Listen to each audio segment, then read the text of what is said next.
Protecting one's wealth from one generation to the next generation, it's always something that most of us actually intend on doing, right? And that's why sometimes creating a family wealth fund is very, very important. And some people do that through creations of the trust. And then what then they do, they decide who is going to be the beneficiaries of that particular trust. Let's say I'm married and I've got kids, right? I'm starting this journey with my little ones to say, listen, we're going to create this unified wealth. And then we're going to build this wealth within this particular trust. Let's say, God forbid, one of the kids later on, whether old, passes on. What's going to happen to the contingent benefits? Let's say this trust was what you call discretionary trust. Discretionary in a sense that the decisions of that trust are dependent on the decisions by the trustees, right? Guided by the trust deed, which is fine, which is common. And then what will happen to those benefits that they were going to get later on when the trustees makes the decision to distribute money to that particular beneficiary?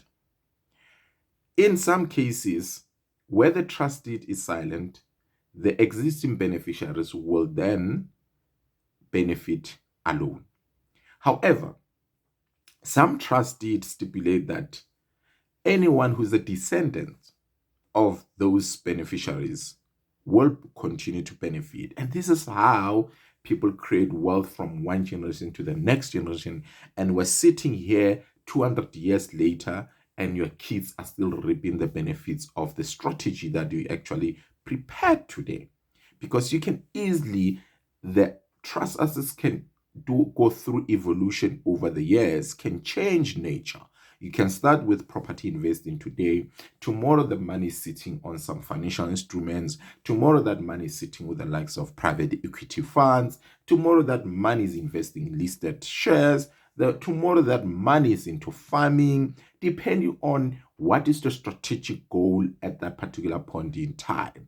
And then as a result, those kids, if that beneficiary passes on, and we have stated in that trust deed that the descendants of that particular beneficiary will continue to benefit from that particular trust, then in that case, that particular beneficiary who passed on, his or her kids will benefit, and that will keeps going and keeps going. And that's why it's so important to ensure the values and the controls and the principles are actually embedded in that trust deed to ensure that the wealth is preserved and it can live from one generation to the next generation. Do you think you can build wealth that can live from one generation to the next generation?